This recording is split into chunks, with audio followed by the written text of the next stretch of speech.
Hey everybody, good afternoon. My name is Robin Scarato here at Veritech, and I am joined by Kristen Taylor. Hey Kristen. We are here to answer some hot questions about AI search, which I know is a topic of conversation that's been on everybody's mind. I think I've taken probably close to like 6 different webinars this year alone on the topic of AI search and GEO. I know Kristen and I even did a summit presentation on this topic for our entire company. So it's definitely top of mind for everybody. Hopefully, this will be really helpful for you guys. So, yeah. Mhm. Awesome. So, Kristen, you want to kick us off with the first question? Yeah, let's do it. So, Robin, can you talk about why marketers are seeing a traffic drop even when their SEO is looking strong? Yeah, definitely. So the biggest thing to note here is that the overall behavior of users in search has changed, not SEO in general. So what I mean by that is traditionally users would have to type in their question to the, search bar on Google. They'd look at all the results that come up and would actually have to go in and click through the results to get their answers. What we know today with AI search and even with large language model responses like ChatGPT and Gemini and Perplexity is that all of that searching is done essentially for them and the answer is given directly on screen. So the itself never happens, which means the traffic, the sessions, the page views, you're not seeing that as a marketer. It's not necessarily, again, a decrease in SEO because your keywords may still look strong and all of those SEO foundations may still be there. But it's really about shifting our mindset as marketers from measuring clicks as the measurement of success to measuring things like citations and brand presence. I know several of my clients, one healthcare client that I have in mind specifically, like we're watching their keyword rankings continue to rise over the course of the year, but traffic is dropping. So they're asking, what's going on. And then upon deeper review, we find that a ton of their keyword rankings are on AI overviews, which puts the answer directly at the top of Google. Now, you would never want to trade that out and say, oh, darn, we're not getting traffic for that. I wish we didn't have AI overviews. But they're dominating on the search engine results page for a ton of awareness level like questions and prompts, which is an awesome thing. But it's just about shifting how you really look at that and how you talk about success when it comes to visibility as opposed to just traffic and clicks. Yeah, Have I you found seen that that on mindset. your clients? Yeah. Yeah, I find that mindset to be hard to to switch from like I want traffic, that's what I want to see Yep. to like, oh well, look, you're being featured and the client's like, yeah, but I'm not getting any traffic, but it's a great thing to be featured still. It's still Yeah, one of our goals because ultimately it'll lead to more awareness and more people coming to your website later on even and converting there. totally. Yeah, absolutely. So, can you talk about what is generative engine optimization or GEO and how it's different than traditional SEO? Definitely. So GEO has become like the buzzword of the past like Yeah. 6 to 3 months. So GEO, generative engine optimization. So it's essentially getting content featured in AI generated searches. That could be ChatGPT, Gemini. I'll even include the AIOs, the AI overviews that you see on Hmm. Google as well as part of a generative optimization strategy. Whereas the traditional SEO, which most of us probably already know what that is, you're aiming to rank higher on the search engine list. So that's like your Google, Yahoo, Bing, those kind of blue link list is where you're trying to rank with SEO. So I'd say the biggest difference, and Robin, you touched on this a little bit, is like the behavior, is the way people are searching. So with AI engines and with GEO, users are probably searching those longer tailed questions and longer search terms.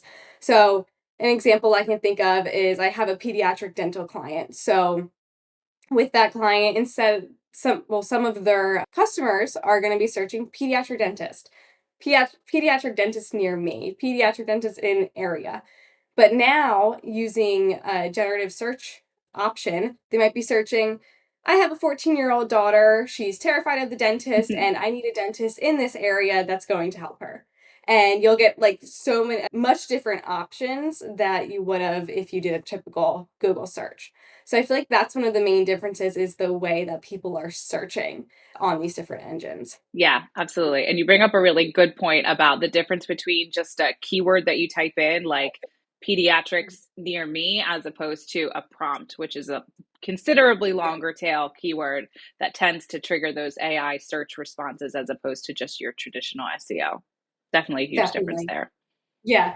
Another change of mindset is okay, Yeah. what's the longer tailed version of the search Yeah. that and more niche that what you're looking for. Yeah. So that kind of gets to our next question for you, Robin, is how do you think that AI engines decide which brands they're going to cite in their answers? So the biggest difference between like a traditional SEO crawler versus an AI search crawler is that the AI search crawlers are really looking for the most confident answer that they can offer to a user. They're looking for trusted sources, sources that are verifiable, not necessarily sources from a website that have really good SEO or really high keyword ranking. What they are looking for, like specifically when it comes to verifiable sources and trusted sources, are like signs of authority. Is your brand mentioned across the internet in multiple places? Is your brand displaying topical authority? I know that's been a big thing that we've worked on with a lot of our clients that have been successful lately. Is your content referenced in multiple different channels? Is it just found on online, or is there social media platforms that have you? Are there forums like Reddit that have your content on it? A successful SEO foundation is really important here. So, for organizations that have been doing SEO for quite some time and have that solid foundation built, especially if you've leaned into the recent EEAT guidelines, which is experience, expertise, authoritativeness, and trustworthiness, you've already built that into your content. But being found on AI search means you have to take it just one step up. An example of this is like, so if this blog for Fairtech, how to be found in AI search, or questions about AI search visibility, if this is the only piece of content we ever write on this topic and it only lives on our website, it's probably not going to get picked up very much by AI search engines. But if we build this into a family of content, maybe we develop 3 other blogs that complement this blog but are under the same topic. Maybe we use internal links to link it to our SEO page on our website. Maybe we post it on social media and it gets a bunch of pickups from other websites as like backlinks.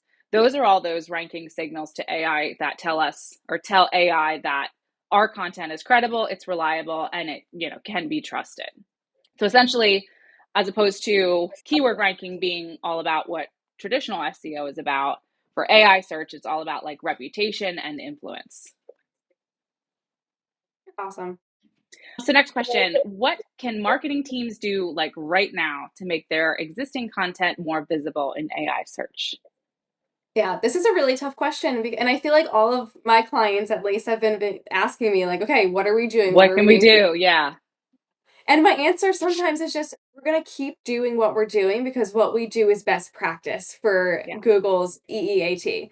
I think that's the number one thing. If you're not following Google's best practices and following EEAT, as Robin mentioned, then that's where you need to start. Make sure your content that you're putting out there is quality content, original content, and it builds trust and it's a trustworthy content and that your site is trusted.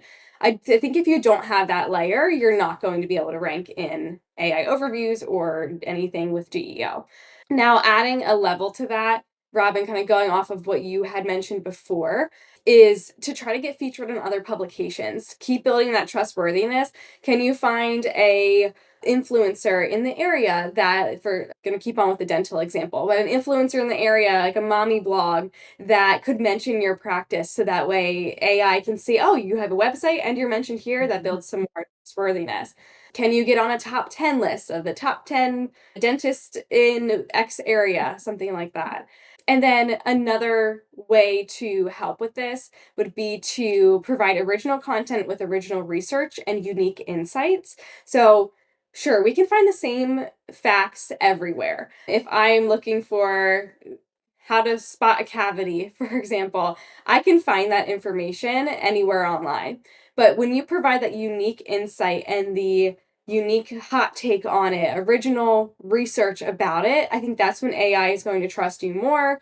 Read it, like, oh, this is unique. This is something that the user is searching for. I'm going to feature this. So it's content that AI can't easily replicate because it's not really forming opinions there. Yeah, absolutely. And it's such an old school saying, but like what's good for the goose is definitely good for the gander when it comes to SEO and GEO. Like those principles, what you just mentioned about anyone can write a blog about what signs of a cavity or whatever question you ask. But if you get Yeah. an actual dentist who's credentialed to go in and give their exact opinion, like that, like you said, can't be replicated. And that's the type of content that on a traditional SEO standpoint, like that gets picked up a lot more than just your ho hum run of the mill blog that anybody could, generate via AI search, which is how you get more of that brand recognition and visibility in AI search. So I definitely agree with you there. All right. So we have one more question here for you, Robin. How do you think marketers should measure success when users are not clicking through AI overviews?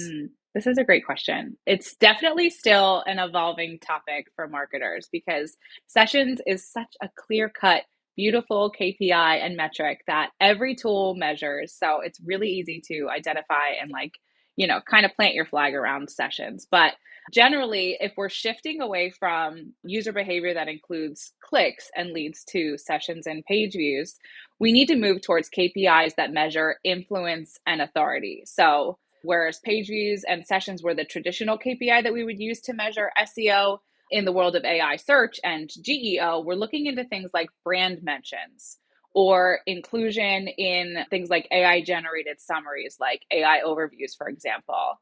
Topic dominance is another KPI that you can measure in the world of AI search.